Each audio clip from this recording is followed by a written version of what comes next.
por tu palabra.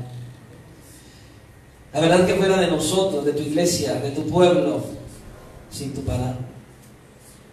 Gracias porque la has dejado para guiarnos, para enseñarnos, para corregirnos, para formarnos y sobre todo para conocerte. En esta hora, Señor, queremos decirte que conforme a tu gracia soberana traiga sabiduría y discernimiento a cada uno de nosotros. Que podamos escuchar hoy atentamente tu voz y que tú hables a nuestra vida de tal manera que salgamos de este lugar con una visión diferente de lo que tú nos quieres hablar hoy. Que tengamos una visión distinta del significado del Evangelio, de la vida cristiana.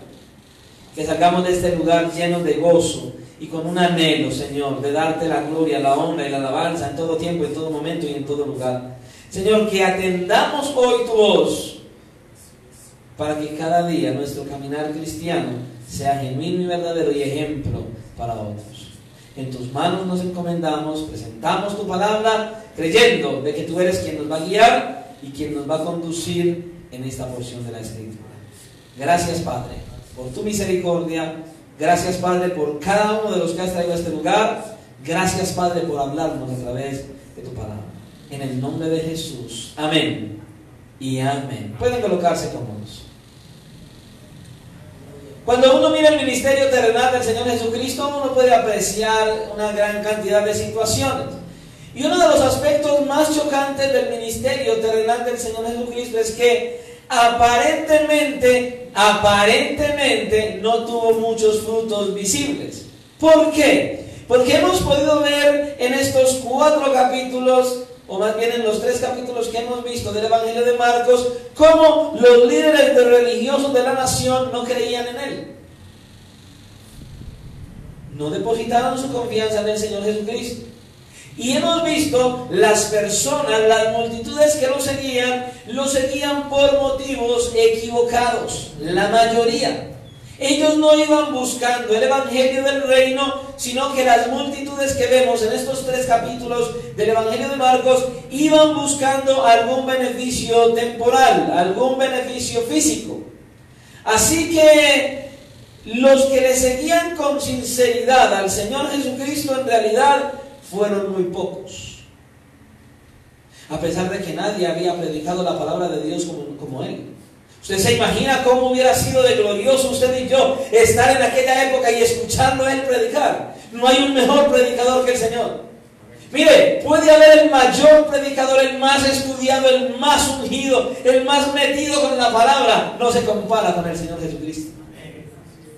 Yo me imagino uno haber estado en aquella época sentado allí, en el momento en el que Él predicó el Sermón del Monte. Qué maravilla haber escuchado directamente su voz, hablando cada una de las bienaventuranzas, cada porción de la Escritura, todo lo que Él dijo. Cuán glorioso hubiera sido Él estar allí. Pero a pesar de que es el mejor predicador, el que mejor trazó la palabra, el que trajo las Escrituras, a pesar de que era el mejor predicador, más elocuente y el más sabio, a pesar de que nadie hizo milagros como los que Él hizo, los seguidores que tuvo, genuinos y sinceros, eran más bien pocos. Pero la pregunta es, ¿por qué un ministerio tan poderoso tuvo aparentemente tan pocos resultados? Y decimos pocos resultados y decimos aparentemente porque verdaderamente el resultado fue mucho, pero a la luz de lo que vemos en los evangelios, a lo que debería ser fue poco. ¿Y por qué ese ministerio del Señor tan poderoso entonces tuvo aparentemente tan pocos resultados? Bueno, pareciera que los discípulos también se preguntaban lo mismo. Ellos tenían la misma pregunta, el mismo interrogante, porque de hecho, cuando nosotros miramos el Evangelio de Lucas en el capítulo 13, versículo 23, apreciamos que en alguna ocasión uno de los discípulos le preguntó de manera directa al Señor: Señor, ¿serán pocos los que se salvan? Imagínese la pregunta. Y estoy seguro que él no era el único que tenía esa inquietud. A pesar de que ellos sabían quién era Él y habían dejado absolutamente todo para seguir al Señor, y a medida que ellos escuchaban sus enseñanzas y lo veían ejercer su poder y su autoridad sobre las enfermedades, sobre las tempestades, sobre los mares, a pesar de que tenía autoridad sobre los demonios, sobre la vida, sobre la muerte, a pesar de todo esto, a pesar de que aún los demonios mismos se sometían a él, era evidente para ellos que definitivamente el Señor Jesucristo era el Mesías anunciado y profetizado del Antiguo Testamento. Pero el problema ¿cuál era? Que ellos lo veían, pero pareciera que el resto de la gente no. ¿Por qué? Porque los fariseos, que eran aquellos que debían haberlo sabido, que debían haberlo conocido, que debían haberlo seguido, no lo hicieron y lo trataron como si él estuviera endemoniado. Y el resto del pueblo, el resto de la multitud, lo seguían únicamente por un interés. Solo querían un sanador, no querían un salvador. Y ellos se preguntaban, bueno, ¿y por qué? ¿Qué será lo que está pasando? Porque había aquellos que lo negaban abiertamente y aquellos que lo seguían por motivos equivocados. Y eso pasa en la iglesia hoy. Hay muchos que están dentro de la iglesia, vienen a las iglesias, se congregan en la iglesia y a pesar de que vienen, escuchan palabras, escuchan las predicaciones, oyen cómo el Señor habla, oyen todo el consejo de Dios, están en la iglesia siguiendo al Señor, no por el evangelio, sino por motivos equivocados. Están buscándolo por un interés. ¿Usted no ha visto el error de muchos? Cuando están sin empleo no faltan a los ayunos. Cuando están enfermos, cuando hay alguna situación grave, cuando hay cualquier circunstancia difícil, no faltan a los servicios, están en los ayunos, quieren estar en los cultos de oración. Pero cuando el Señor trae la solución, se olvidan de los ayunos, de la oración y de los servicios. Porque su motivación no es el evangelio, no es el Salvador, sino el milagro. Y el Señor lo que quiere es que nosotros lo sigamos a Él y no el milagro. A Él y no el milagro. Los líderes religiosos de Israel sentían un aborrecimiento, una empatía, un odio hacia el Señor Jesucristo. Pues es que imagínense, ya lo vimos, hasta se atrevieron a decir que Él estaba endemoniado. Que todo lo que hacía era bajo el poder de Satanás. Y entonces, al mirar todo esto, pareciera que el ministerio del Señor Jesucristo estuviera como fracasando. Pero la verdad no era así. Y en ese contexto es que el Señor comparte una serie de enseñanzas, una serie de parábolas del reino. Así se llaman. Las parábolas que comienzan aquí se llaman las parábolas del reino. Dentro de ellas la que vamos a mirar hoy, que es la parábola del sembrador. Y esa parábola que nosotros vamos a estudiar, la parábola del sembrador, es de suprema importancia para la iglesia hoy. ¿Por qué? Porque la razón de ser de la iglesia, la razón por la cual nosotros estamos aquí en este mundo, es para llevar a cabo la gran comisión que el Señor dejó a sus discípulos antes de irse al cielo, y a nosotros también. ¿Cuál es la razón de ser de que la iglesia haya sido formada, fundada y edificada, constituida? Cumplir con la gran comisión de llevar, de predicar, de enseñar el evangelio de Jesucristo. La iglesia tiene esa responsabilidad dada por Dios de predicar el evangelio del reino. Pero esta labor a veces es una labor que puede llegar a ser un poco decepcionante en verdad. Y desalentador, vamos a ser sinceros. ¿Cuántas veces uno sale, evangeliza, uno comparte, le habla a la familia, le habla a los amigos, le habla a los hijos, le habla a la gente en la calle y la gente no recibe la enseñanza, no recibe el evangelio? ¿Cuántos hemos recibido más bien insultos y rechazos y maltratos por predicar el evangelio? Entonces, a veces se vuelve una labor un poco desalentadora por la respuesta que recibimos a veces acerca de la predicación del evangelio. Por eso es tan importante esta parábola que vamos a mirar hoy. ¿Por qué? Porque en esta parábola usted y yo podemos ver por qué la gente reacciona como reacciona cuando escuchan la predicación de la palabra de Dios. Ese es el propósito de esta parábola, que usted y yo entendamos por qué las personas reaccionan frente a la predicación del Evangelio, cómo reaccionan en los diferentes casos cada uno. Hay una reacción en cada persona.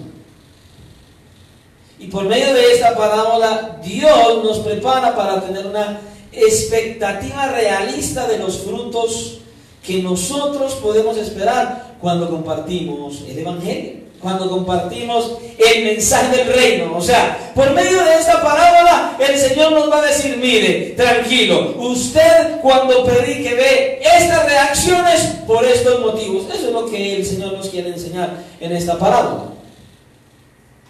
Es impresionante porque en el pasaje paralelo a este, el Señor nos muestra que cuando el Señor Jesucristo predicó, habló, enseñó esta parábola, fue justamente el mismo día en que los escribas le dijeron que él estaba endemoniado. Así que hay una relación entre esos dos acontecimientos. El hecho de que le hayan dicho que estaba endemoniado y que él hubiera empezado a predicar o a enseñar con parábolas. El Señor acaba de salir de la casa de donde ocurrió este incidente y se dirige de nuevo al mar de Galilea. Y Marcos nos cuenta algo aquí bien interesante en este pasaje. Había mucha gente a su alrededor. Tanta gente que le tocó montarse en una barca y usar esa barca como púlpito flotante. El Señor predicaba en cualquier parte. Había mucha gente y él tomó la barca, se subió allí y empezó a predicar en esa barca. Ahora tenemos que recordar lo siguiente. En el Evangelio de Marcos, en todo el Evangelio de Marcos, cuando se nos habla de multitudes, lo hace de manera negativa. O sea, las multitudes nunca mostraban que era algo muy bueno. No, mostraba que las multitudes siempre seguían al Señor por motivos erróneos, por motivos equivocados. Ellos estaban siguiendo al Señor por un interés. Ellos seguían al Señor a medio tiempo. Ellos seguían al Señor solo por lo que pudieran obtener de Él físicamente. ¿Conoce usted personas así? Yo conozco gente así. En alguna ocasión alguien que conozco de muchos años empezó a asistir a una iglesia. ¿Y sabe por qué iba? Porque le daban mercados en la iglesia. Y con eso lo tuvieron un tiempecito, y cuando ya no le volvieron a dar mercados, tampoco volvió a la iglesia. Y hay mucha gente en las iglesias así. Van simplemente buscando un beneficio, buscando un interés, pero no van buscando verdaderamente al Señor. ¿Y cuál es la intención cuando el Señor nos llama? Es que le busquemos a Él. Hay unos que vienen a la iglesia y solo buscan que les sanen una enfermedad, algunos solo quieren buscar un empleo, algunos quieren que les vaya bien en el estudio, algunos quieren que los hijos simplemente vengan a la iglesia, pero no están viniendo a buscar de manera personal al Salvador. Ahora, es que es verdad, usted y yo podemos venir a la iglesia, podemos orar, podemos clamar por nuestros familiares, por los hijos, por los demás, pero el centro de atracción, el motivo principal de venir a la iglesia es tener un encuentro personal con mi Salvador, uno a uno con Él, ahí, a escuchar su voz, a escuchar qué tiene para mi crecimiento, para mi beneficio, para mi acercamiento a Él, para conocerle más, para vivir para Él. A eso es que usted y yo debemos venir. Conversaba con alguien que me decía: mire, es que el problema mío de ir a la iglesia es que yo con mi esposa tengo muchas dificultades, y entonces cuando estamos en algún tropiezo yo prefiero no ir a la iglesia. Me parece algo hipócrita de tener problemas en mi casa y luego ir a congregarme como si nada. Bueno, si para eso es que usted viene, en medio de los problemas, para que el Señor le hable, lo corrija, lo instruya, lo guíe. Pero qué bonito que solamente vengamos a la iglesia cuando todo está bien. ¿Y es que acaso no entendemos que hay un enemigo que quiere destruir la iglesia del Señor? Y que en medio de todo eso tenemos que levantarnos, ponernos en pie y seguir adelante. No importa la situación, yo quiero seguir honrando, yo quiero seguir alabando, yo quiero seguir siendo formado por Él. A eso venimos. Entonces debemos venir buscándolo no como las multitudes, no por un beneficio temporal, sino por un beneficio eterno, por la sanidad de nuestra alma, por tener un encuentro personal con Él y vivir para la gloria de su nombre. A eso es que debemos venir. Nuestros ojos deben estar puestos en la persona del Señor Jesucristo. Pero hay muchos hoy que no están haciendo así. Están mirando todo menos al Señor Jesucristo. No están acercándose a Él como Él quiere que nos acerquemos. Y entonces cuando miramos todo esto, lo que aconteció, como dicen que Él estaba endemoniado, que actuaba por medio de los demonios, ve las multitudes, el Señor aprovecha para predicar la palabra. Pero escuchen, solo que en esta ocasión no lo hace como lo venía haciendo. Hasta el capítulo 3, versículo 35, el Señor venía predicando el Evangelio con claridad, pero aquí algo sucede, hay un cambio aquí. Ahora empieza a hablar y a enseñar por parábolas, versículo 1. Otra vez comenzó Jesús a enseñar junto al mar y se reunió alrededor de él mucha gente. Tanto que entrando en una barca se sentó en ella en el mar y toda la gente estaba en tierra junto al mar y les enseñaba por parábolas muchas cosas y les decía en su doctrina. Escuchen, cuando miramos esta porción de la Escritura vemos que Él cambia su manera de enseñanza. Ya no habla de manera directa, ahora empieza a hablar con parábolas. ¿Qué es una parábola? Esa palabrita, parábola, significa que es hacer una comparación de una cosa con otra. El Señor se vale de una gran cantidad de cosas para poder enseñar, de imágenes, de historias de la vida diaria, de situaciones prácticas. ¿Para qué? Para que le pudieran entender, para poder comunicar lo que Él quería enseñar. Él, por medio de las parábolas, de estas comparaciones, quería traer enseñanzas espirituales de forma fácil que pudieran entender y que pudieran recordar. Por ejemplo, ¿quién no recuerda, por ejemplo, la parábola del hijo pródigo? Todo el mundo la recuerda. Uno dice la parábola del hijo pródigo y todo el mundo ahí mismo, claro, el hijo que se va, pide la herencia y esto y va y le va mal y todo el mundo se acuerda. Es una muy bonita ilustración, una muy buena ilustración y que trae buen recuerdo. Uno la recuerda con facilidad. Eso es lo que el Señor quería hacer. Es una enseñanza muy clara. Los árabes tienen un dicho. Los árabes dicen que un buen maestro es aquel que puede convertir los oídos en ojos. O sea, de lo que oyen hasta ven. Y el Señor Jesucristo es el mejor maestro y Él es el que mejor podía hacer esto de una forma asombrosa. Pero las parábolas no solamente tienen el propósito de dar a conocer verdades espirituales, sino que también las parábolas tienen el propósito de ocultar verdades a las personas que están completamente predispuestas a negar la verdad de Dios.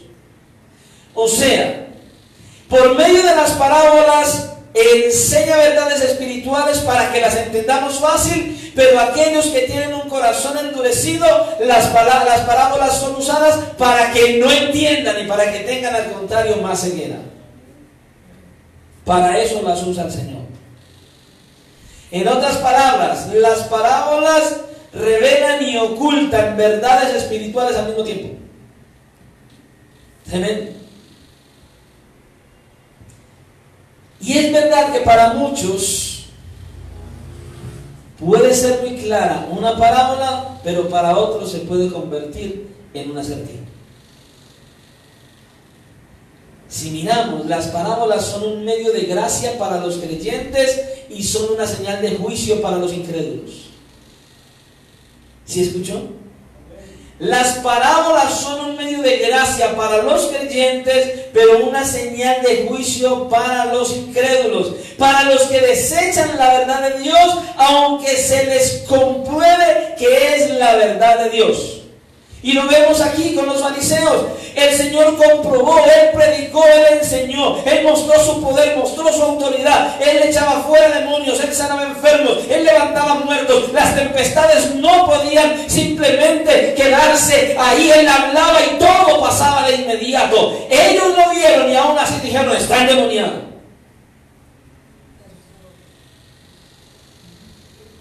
Y a estos y a los que lo seguían por interés, les habló con parábolas. Y cuando lo hizo como una señal de juicio. Y tenemos que tener mucho cuidado con eso. Ellos tuvieron la oportunidad de escuchar el mejor predicador del universo, y aún así lo rechazaron. Ellos vieron manifestaciones impresionantes de poder y de gloria del Señor Jesucristo. Pero a pesar de todo, ellos tomaron la decisión de permanecer en la incredulidad. Y escuche, tenga mucho cuidado. ¿Cuántas veces usted ha escuchado la palabra de Dios? ¿Cuántos testimonios ha visto usted? ¿Cuántas personas el Señor ha transformado? ¿Cuántas personas Él ha cambiado? ¿Cuántas personas han recibido a Cristo? ¿Cuántos hoy eran alguien y ya no lo son? Han sido por la gloria de Dios. ¿Y cuántos siguen desobedeciendo a pesar de que ven el poder y la gloria de Dios? Usted puede estar en la iglesia, usted puede venir, usted puede escuchar predicaciones, usted puede saber cuánto ha transformado Dios al pastor, al hermano, a la hermana, y usted seguir en desobediencia. Es usted un incrédulo. A pesar de que ve el poder y la gloria, a pesar de que ve hombres y mujeres transformados, y usted sigue siendo el mismo, viviendo igual, usted no cambia, usted no es transformado, usted es un incrédulo. Tenga cuidado, Dios puede traer señales de juicio.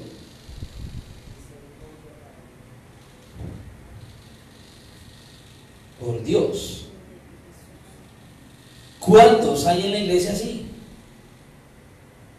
Que a pesar de que se les predica el evangelio, se les predica la palabra, siguen viviendo en desobediencia, siguen viviendo de mala manera, siguen haciendo que la gente los vea mal, siguen dando mal ejemplo, siguen dando mal testimonio, siguen colocando el evangelio por el suelo, por el piso, dejando a Cristo y la iglesia como si fueran nada. Y eso es pecado delante de Dios. Usted y yo como cristianos tenemos que ser ejemplo, tenemos que mostrar la gloria de Dios, tenemos que mostrarlo a Él. No podemos permitir que hablen mal de nosotros siendo verdad, porque estamos desacreditando al Cristo de la gloria que murió en la cruz.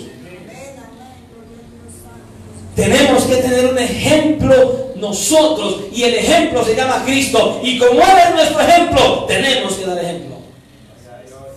Y eso solo lo puede hacer el que ha sido transformado por la sangre de Cristo. Hay muchos en la iglesia que se les predica la verdad de Dios, pero quieren seguir viviendo como antes. Quieren seguir creyendo en lo que ellos creen. Quieren seguir viviendo como les gusta y como les place. Escuche, usted y yo no vivimos por lo que nos place, usted y yo vivimos por la palabra de Dios. Por lo que diga Dios. Lo que diga Dios en su palabra, lo que está escrito aquí es lo que dice Dios. Y conforme a esto debemos vivir. ¿Qué querían las multitudes en aquella época? Esta gente quería a un Mesías que le solucionara sus problemas, pero no querían un Salvador. Ellos estaban pensando en una enfermedad, en una dificultad. Ellos estaban buscando ser sanos de algo físico, pero ellos no entendían que tenían un grave problema con la justicia de Dios. Y ese era el problema. No querían la sanidad del alma. Ellos no entendían que necesitaban ser liberados del dominio del pecado, no simplemente de una enfermedad. ¿Cuántas personas asisten a la iglesia porque tienen una enfermedad terminal, cualquier otra situación, pero no vienen al Señor en arrepentimiento y fe, buscando ser libres de la esclavitud del pecado? Eso es lo que debemos buscar. Y a estas personas que no se quieren someter al Señor, el Señor trae juicio. A ellos trae juicio. Ellos escuchaban historias.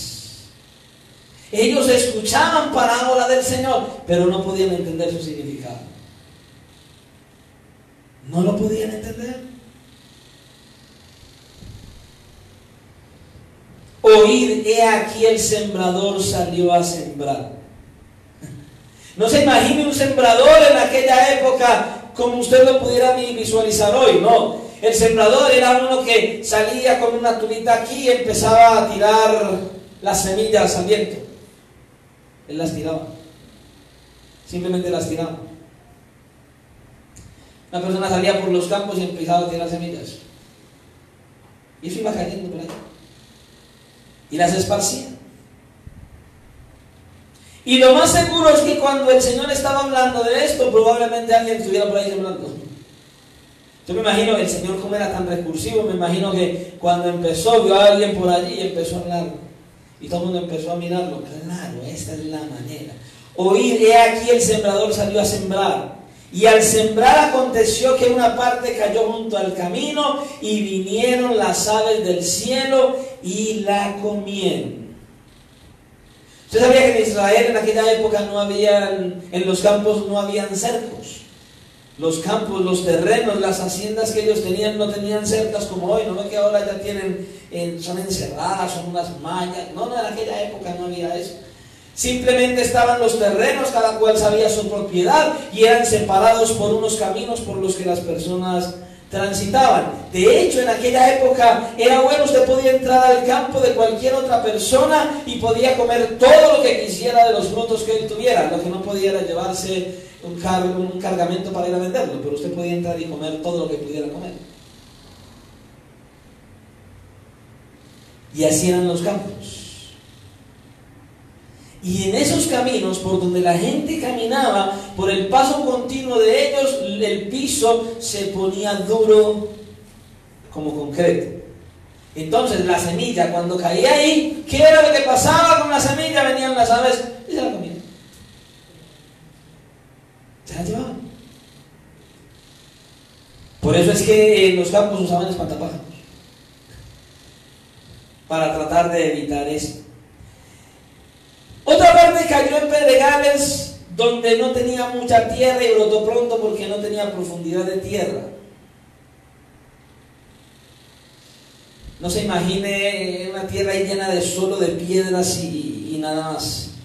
Oye, era un lugar donde había tierra, pero las piedras estaban por debajo. Y la semilla caía allí, brotaba, pero como había piedras debajo, no alcanzaba a crecer su raíz. Entonces dice que, pero salido el sol, se quemó porque no tenía raíz y se secó. Otra parte cayó entre espinos. Las zarzas, de donde hicieron eran muy comunes, de donde sacaron las espinas para la corona del Señor Jesucristo. Y los espinos crecieron y ahogaron y no dio fruto, pero otra parte cayó en buena tierra y dio fruto, pues brotó y creció y produjo a 30, a 60 y a 100 por uno. Cuando nosotros miramos toda esta lectura, podemos apreciar que para los que estaban escuchando en aquel momento, bueno, había cosas que probablemente les chocaba porque al hablar de este fruto, de lo que producía, en fin, ellos decían, pero ¿de qué es lo que le está hablando? Aparentemente, cuando usted y yo miramos toda esa lectura, para ellos en su época que sabían de qué estaban hablando, probablemente ellos pensaron que esto era una simple charla de agricultura para principiantes. Porque eso es lo que usted y yo podemos ver aquí. Justamente ¿por qué? Porque ellos ahora, esa multitud y aún los fariseos mismos, no podían entender lo que el Señor les estaba hablando, lo que el Señor les estaba diciendo aquí. ¿Qué era lo que Él les estaba diciendo aquí? ¿Qué era lo que Él les estaba hablando? Mire, esta parábola sin ningún tipo de explicación o sin la explicación que tiene el pasaje, no deja de ser eso, una charla de agricultura para principiantes. No es otra cosa. Pero ¿cuál es la enseñanza espiritual de esta parábola? Y eso es lo que el Señor quiere explicar de los versículos 14 en adelante. Pero antes de que Él llegara allí, el Señor quiere que sus discípulos entiendan por qué cambió la manera de enseñar. Él quiere enseñarles por qué cambió su manera de enseñar, por qué dejó de predicar el evangelio abiertamente y ahora viene a hablar con parábolas. Versículo 10 dice: cuando estuvo solo, los que estaban cerca de él con los 12 le preguntaron sobre la parábola. El versículo dice: y se reunió alrededor de él mucha gente. ¿Se acuerdan? Pero ahora, en el versículo 10 dice: está solo con él. Cuando empezó a enseñar, había mucha gente. Les habló por parábolas y los dejó ahí. Ahora ya él está solo con los 12 y con algunos discípulos más. Y es a ellos únicamente a quienes el Señor les explica el significado espiritual de la parábola. Y les dice, versículo 11, y les dijo: a vosotros os es dado saber el misterio del reino de Dios. Un misterio es una verdad que se puede, que puede ser conocida, pero solo si Dios la revela. Así que lo que el Señor está diciendo aquí es que las enseñanzas del reino estaban destinadas, escuche esto, única y exclusivamente para aquellos que ya estaban en el reino. Los fariseos no estaban en el reino, porque no aceptaron a Cristo. Y las multitudes no estaban en el reino, porque ellos no estaban siguiendo al Señor Jesucristo como Salvador, sino solamente por un interés temporal. Es para aquellos que ya estaban sometidos voluntariamente al señorío de Cristo. Los fariseos no estaban sometidos a Cristo y las multitudes tampoco. No estaban sometidos al señorío del Señor. No estaban sometidos a su autoridad. Y les dijo, versículo 11: a vosotros os he dado saber el misterio del reino de Dios, mas a los que están fuera, por parábolas todas las cosas. Pero miren lo tremendo. Para que viendo vean y no perciban, y oyendo oigan y no entiendan, para que no, oiga, esto es delicado, para que no se conviertan y les sean perdonados los pecados. Este es un texto sumamente fuerte, es muy duro. El Señor está citando una porción del Antiguo Testamento, de Isaías aquí. Él está hablando aquí de Isaías capítulo 6 versículo 9, donde dijo: anda y di a este pueblo, oíd bien y no entendáis, ved por cierto, mas no comprendáis. Este texto que está describiendo aquí, está hablando, describiendo perfectamente a esos judíos incrédulos que el Señor les estaba hablando por parábolas. Ellos habían rechazado el mensaje del evangelio. ¿Cuándo? Cuando el Señor lo predicó, cuando Él habló con toda claridad, cuando Él lo explicó en los 3 capítulos anteriores. Él estaba predicando claramente el mensaje del evangelio, pero ellos no lo quisieron escuchar. Lo negaron. Ellos rechazaron al Señor y todas las evidencias de que Él era el Mesías prometido. Ellos decidieron rechazarlo a Él. A pesar de todo.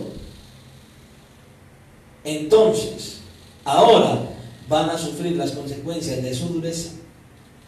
Eso es básicamente lo que este texto significa. Escuchen, nunca traten de suavizar la Biblia. Cuando Dios habla duro, no se puede tratar de suavizar las palabras del Señor. Él está hablando aquí muy fuerte. Estas son palabras duras de parte del Señor, pero muy fuertes. Si usted las entiende, son muy fuertes. Él lo que está diciendo aquí es exactamente lo que Él quería decir, no es otra cosa.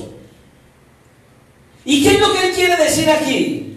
Que el pecador que decide endurecer su corazón contra Dios una y otra vez, aún escuchando la predicación del evangelio, puede terminar traspasando una línea en la cual Dios va a tomar la decisión de decirle: ahora ya no tienes perdón, ahora viene juicio, ahora te condenas, ya no vas a escuchar, ya no vas, aunque oigas la predicación, aunque oigas el evangelio, ya ya no tendrás oportunidad de arrepentimiento, porque cruzaste la línea, jugaste con fuego, desechaste mi palabra.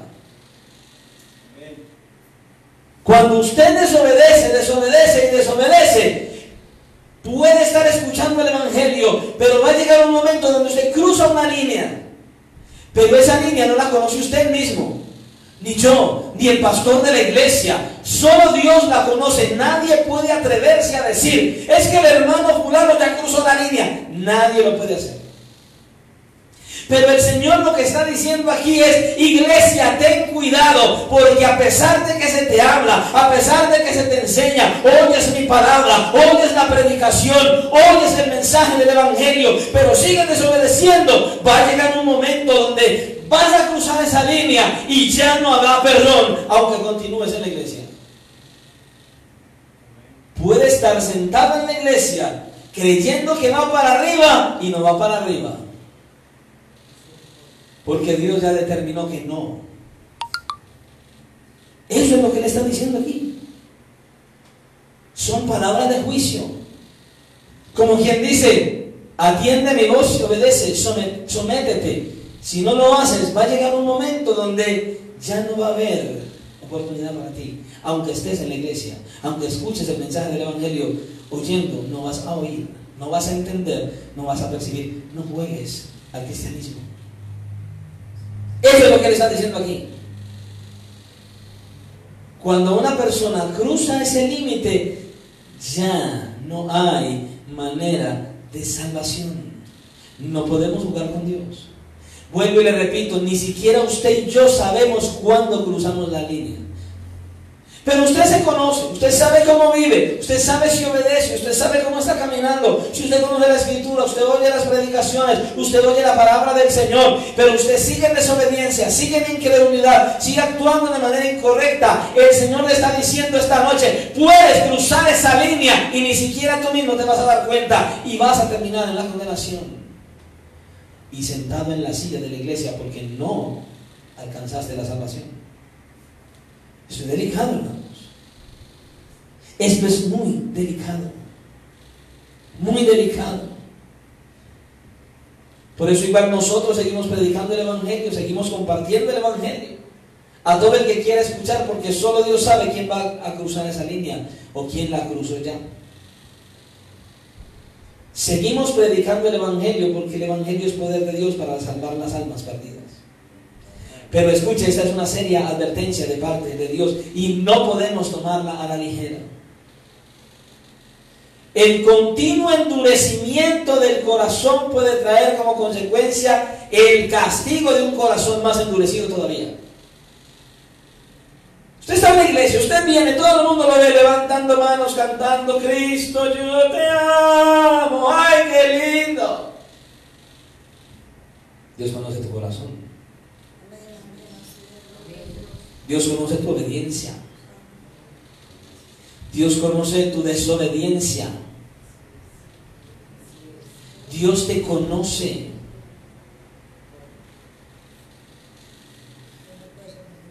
Dios te conoce y Él sabe cómo estás caminando y dónde vas a terminar la eternidad. Él sabe si vas a cruzar esa línea o no. Pero es una advertencia muy clara y hay que atender, porque ni usted ni yo sabemos cuándo cruzamos la línea.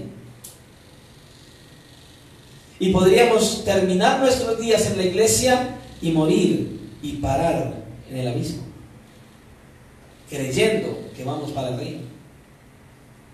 Esto es delicado, hermanos. Ese es el propósito de las parábolas: traer juicio sobre los que han decidido irse en contra de toda evidencia y endurecer su corazón. Pero aquellos que han dispuesto a someterse bajo el señorío de Cristo van a poder comprender las verdades espirituales. De ahí la pregunta que hace, la pregunta del Señor, versículo 13: y les dijo: ¿no sabéis esta parábola? ¿Cómo pues entenderéis todas las parábolas? En cierto modo, esta parábola del sembrador es la clave para entender todas las parábolas que el Señor trajo del reino. Esta es la base para entenderlas completamente. Por eso es que el Señor a partir del versículo 34, del 14 pasa a explicar el significado de la parábola. Y les enseña, y con esto les está enseñando y nos está enseñando que hay 4 corazones y 4 estados en los que usted y yo debemos tener cuidado. Y hay uno solo en el que debemos estar. 4 corazones, 4 estados en los que debemos estar.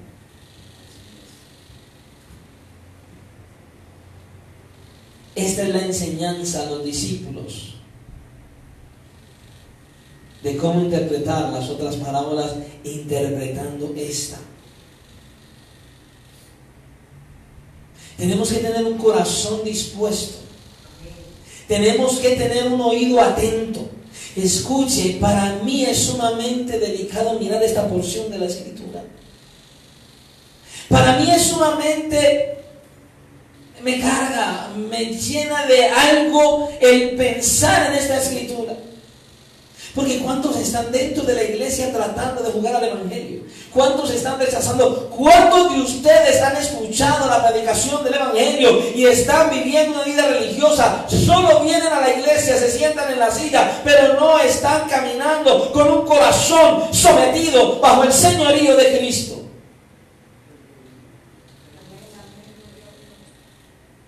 ¿Cuántos de ustedes solo están asistiendo a la iglesia? El Señor no quiere que asistas a la iglesia, el Señor quiere que le busques a Él, que te rindas a Él, que te sometas bajo su señorío. Que todo tu corazón esté rendido bajo el señorío de Cristo. Él no quiere que vengas a buscarle simplemente por una necesidad pasajera. Él no quiere que solo vengas porque cantas en la iglesia, en el altar. Él no quiere porque solamente vengas porque predicas en la iglesia, porque haces un aseo, porque vienes y te sientas a escuchar un mensaje. Él no quiere que vengas a cantar 2 o 3 canciones. Él quiere que vengas a conocerle cada día y a rendirte hacia su autoridad, frente a su autoridad. ¿Por qué? Porque Él, hay un veredicto en Él, y solamente un día vamos a escuchar uno de 2 veredictos: salvación, condenación. Vida eterna, castigo eterno.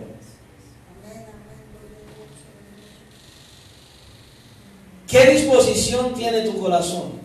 ¿Acaso estás en la incredulidad al punto de pensar de que puedes vivir como quieres y al final morirte e irte al cielo? Eso no es bíblico.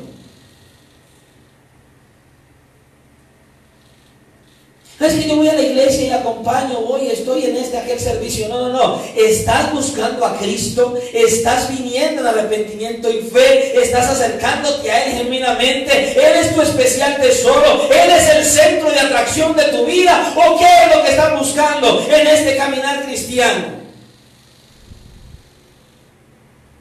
¿A qué viniste hoy? ¿A escuchar qué decía el hermano y qué predicaba?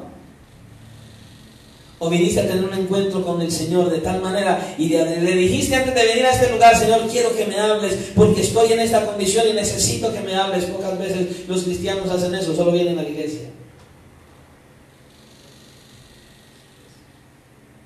¿Cuántos solo vienen a la iglesia, se sientan ahí y vienen solamente a juzgar cómo predica el predicador? ¿O qué dice? ¿O qué errores tiene? Y luego se levantan y dicen: no, es que lo que dijo, es que lo que dijo. No, usted debe venir a la iglesia a mirar la palabra que le habla a usted. Amén. Muchos vienen a la iglesia y solo se sientan en la silla para mirar el mensaje y empiezan ahí: ay, si el hermano fulano estuviera, uy, qué bueno le está diciendo a fulano. No, usted debe venir a la iglesia, sentarse ahí y decir: Señor, ¿qué me vas a decir a mí? No a mi hermano, a mí. Hombre, que fulano hubiera venido con esta palabra, hombre. No, pero viene usted. No era para el que no vino, era para el que vino. Quiero que tenga en mente 4 corazones, 4 estados. Viernes, con la ayuda del Señor, estamos aquí mirando 4 corazones, 4 estados, para que usted aprenda dónde es que debe estar la semilla de la palabra. Y termino con esto. A la luz de lo que hemos visto hasta aquí, ¿estás dispuesto a seguir viviendo una vida cristiana tal que te arriesgues a cruzar esa línea y que ni siquiera te des cuenta y termines en la condenación? ¿O estás dispuesto a someterte a la soberanía y al señorío de Cristo y verdaderamente venir al arrepentimiento y fe y decir, Señor, yo me quiero someter a ti, quiero vivir para ti, quiero vivir para tu gloria? Reflexiona. Recuerda, al final de nuestros días solo escucharemos uno de dos veredictos: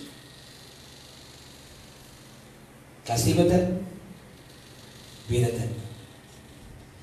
¿Cuál vas a escuchar cuando mueras? Oremos a Dios.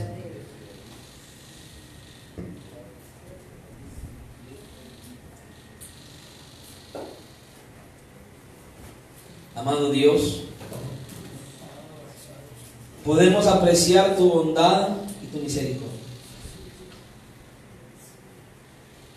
Tu palabra es un deleite, es un manjar, es un tesoro. Y tiene grandes propósitos. Y dentro de ellos es formarnos conforme al carácter de tu amado Hijo. Instruirnos, capacitarnos, abrir nuestros ojos y oídos espirituales y llevarnos por ese camino que tú has trazado para nosotros. Gracias, Señor, porque nos amas. Gracias, Señor, porque nos amas. Tu palabra es una bendición. Por la locura de la predicación del Evangelio has decidido salvar las almas, así que nosotros hoy nos sentimos, Señor, privilegiados al escuchar tu voz, al escuchar tu palabra. Señor, por favor, ayúdanos para que podamos comprender que en esta porción de la Escritura tú nos estás haciendo un gran llamado.